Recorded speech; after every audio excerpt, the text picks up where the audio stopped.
saya hanya akan tegaskan dua hal saja sebelum saya tutup. Satu, ini ada pertanyaan. Waalaikumsalam warahmatullahi wabarakatuh. Ustaz, saya Abdullah Al-Minangkabawi dari Lampung. Bingung ya? Kalau Lampung Al-Lampung, Minangkabau Al-Minangkabawi. Ini baru saya sepanjang hidup. Ada orang dari Minangkabau tapi menyebut dari Lampung, gelarnya Al-Minangkabawi. Mungkin orang Minangkabau sedang di Lampung. Ya.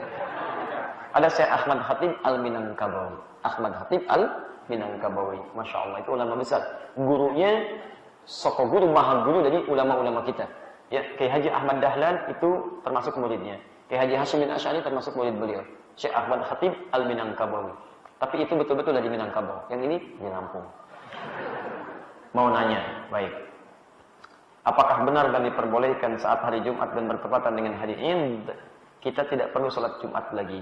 Karena kita sudah melakukan sholat Idul Fitri atau Idul Adha. Terima kasih, Ustaz. Melanjutkan saya insyaAllah. Hadis seputar ini, itu setidaknya ada 7 hadis. 7 hadis.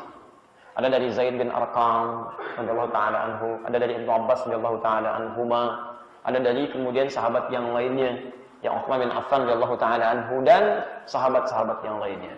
Dari Abu Hurairah radhiyallahu taala anhu. Apa kesimpulannya? Dua kesimpulannya.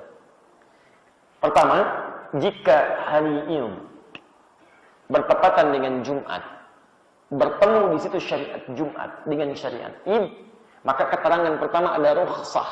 Ingat rukhsah. Untuk bagi kalangan tertentu tidak menunaikan Jumat dan dicukupkan kemudian dengan sholat zuhurnya saja. Awas, bukan gugur kewajiban Jumat, awas. Nggak ada pendapat ulama mengatakan gugur Jumat. Jadi jangan antum simpulkan Jumatnya gugur karena bertepatan ini dengan Jumat. Bukan, tidak ada keterangan begitu. Yang ada rukhsah. Ini kesimpulan pertama. Bagi kalangan tertentu, untuk dia mendapat keringanan, tidak menunaikan Jumatnya, tapi menunaikan langsung dengan zuhurnya. Yang kedua, tetap berlaku hukum Jumat.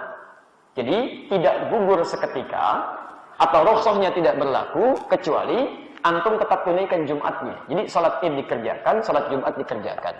Dua itu ditemukan dalam seluruh rangkaian hadis-hadisnya. Semua mengatakan aqad ijtama'a idain, sungguh telah berkumpul 2 hari raya Idain. 2 hari raya itu apa? Hari raya pertama adalah hari Jumat. Jumat itu kan raya setiap pekan. Yang keduanya adalah raya dalam tahunan, Idul Fitri atau Idul Adha, khususnya Idul Adha. Bertemu di 2 waktu itu. Saat bertemu Nabi memberikan pilihan. Pernah Nabi mengatakan, lihat kalimatnya, faman shalla, maka siapa yang ingin menunaikan salat, faman shalla, kan? Siapa yang ingin menunaikan salat maka silakan kerjakan, faqad ajzahu, Allah memberikan pahala baginya. Dan siapa yang ingin mendapatkan rukhsah maka dia tunaikan zuhur. Ada lagi Nabi mengatakan dalam kesempatan tertentu, maka siapa yang ingin Jumatan kerjakan Jumat, siapa yang ingin ambil rukhsah maka silahkan dia mengerjakan zuhur. Saya akan menunaikan Jumat. Ada lagi ketika berkumpul kata Nabi laqad ijtama'a idain, sungguh Id telah berkumpul pada keduanya. Saya akan menunaikan Jumatnya. Tunaikan Jumat beliau dan memberikan pilihan pada yang lainnya. Nah, teman-teman sekalian, dari semuanya ini disimpulkan, dilihat, ketika dilihat ternyata situasi Nabi menyampaikan itu dalam 2 situasi berbeda.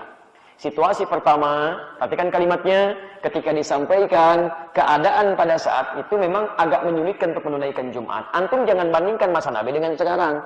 Zaman sekarang enak, mau nyembeli, fasilitas ada, nyaman, kebersihan bisa cepat, pakaian bisa banyak, bersih-bersih bisa cepat. Antum kondisikan zaman Nabi.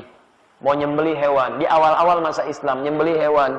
Apakah dalam proses penyembelihan, kemudian dalam proses pemotongan sebelumnya, kemudian dalam proses penyamakan, dalam proses cincang, pemisahan, dan sebagainya. Bukankah itu melekat hal-hal yang melekat pada tubuh kita dari darah, najis, macam-macam dan melekat. Kapan antum bisa mendapatkan air? Apakah sebanyak sekarang? Kalau waktunya semakin mepet dengan Jumatan, bagaimana persiapannya? Dan seterusnya di awal-awal masa Islam. Maka pantas rukhsah diberikan seperti orang dalam safar yang tidak menemukan kemudahan dalam menunaikan salat. Tapi ketika itu sudah semakin mudah, sudah terbiasa, pengalaman semakin ada, maka pilihan-pilihan itu diarahkan pada yang prioritas. Kata Nabi, Jumat lebih prioritas dibandingkan dengan sholat Idnya. Maka dari sini timbangan hukumnya bisa kita ambil. Satu, tidak ada satupun sekarang yang memfatwakan bahwa ketika Id itu datang di hari Jumat, Jumatnya gugur. Itu tidak ada fatwa itu dari para ulama. Yang ada adalah pilihan cuma 2. Kalau kondisinya menjadikan Anda bisa menerima rukhsah, maka hukum berlaku di situ. Anda ambil rukhsah Jumat, kerjakan zuhurnya. Tapi kalau tidak ada alasan untuk rukhsah, bahkan bisa Anda tunda dulu sementara, Anda lanjutkan lagi selanjutnya, maka Jumat lebih diprioritaskan. Karena hukum Jumat berada di atas hukum sholat Id. Apa hukumnya Jumat? wajib. Apa hukumnya sholat id? Sunnah. Anda ketinggalan yang sunnah tidak mengerjakan, nggak ada dosa bagi Anda. Tapi kalau Anda ketinggalan Jumat dan meninggalkannya, dosa bagi Anda. Maka itu yang di atas lebih diprioritaskan. Kalau saya memilih tetap mengerjakan yang Jumatnya dan mengerjakan yang idnya. Jangan dibalik. Saya pernah punya teman dari Afrika. Itu Masya Allah. Kalau Jumatan, ada sifat malas bagi dirinya. Tapi satu kali dalam masa id, dia ketiduran. Begitu bangun, orang sudah kembali dari id. Marah-marah. Dibangun untuk ini, kenapa saya dibangunkan? Kenapa saya dibangunkan? Teman-teman bilang, antum nih gimana? Jumat yang wajib, antum santai. Ketinggalan sholat id yang sunnah, antum marah-marah. Akhi, kalau Jumatan, tiap pekan ada. Kalau sholat id, setahun nunggunya. Masya Allah. Nah, kalimat itu tidak tepat sebagai hujah. Tidak tepat sebagai hujah. Jadi kalau ingin menimbang hukum, bukan masalah waktunya. Yang ditimbang adalah kekuatan prioritas hukumnya. Paham? Dan yang kedua adalah situasi yang sedang kita alami dalam kondisi kita mengamalkan amalannya. Sekira itu yang bisa disampaikan untuk malam ini. Izinkan kami menyampaikan pengumuman. Yang pertama, teman-teman yang lapar, antum lebih baik singgah dulu di belakang ada makanan, silahkan nikmati ya. Saya sarankan yang jualan, antum lebih baik mendengarkan taklim. Ya, dagangan antum kita beli, silahkan antum dapatkan. Apa yang jualan antum ambil aja. Tidak bayar ya. Tidak bayar silahkan. Kalau mau sedekah aja ke masjid dan sebagainya. Ya silahkan antum dapatkan itu. Jadi mudah-mudahan dapat kebaikan di malam ini. Kedua, buku yang belum dapat coba nanti dikoordinasikan. Mudah-mudahan staf kami bisa memberikan yang terbaik untuk fasilitas itu. Yang kedua, bagi yang puasa nanti insya Allah kita coba koordinasikan supaya nanti ada jatah untuk berbuka dari mulai Jumat besok sampai dengan selanjutnya. Dan kalau Jumat besok itu jadi bagian dari rukhsah karena juga bagian dari raya.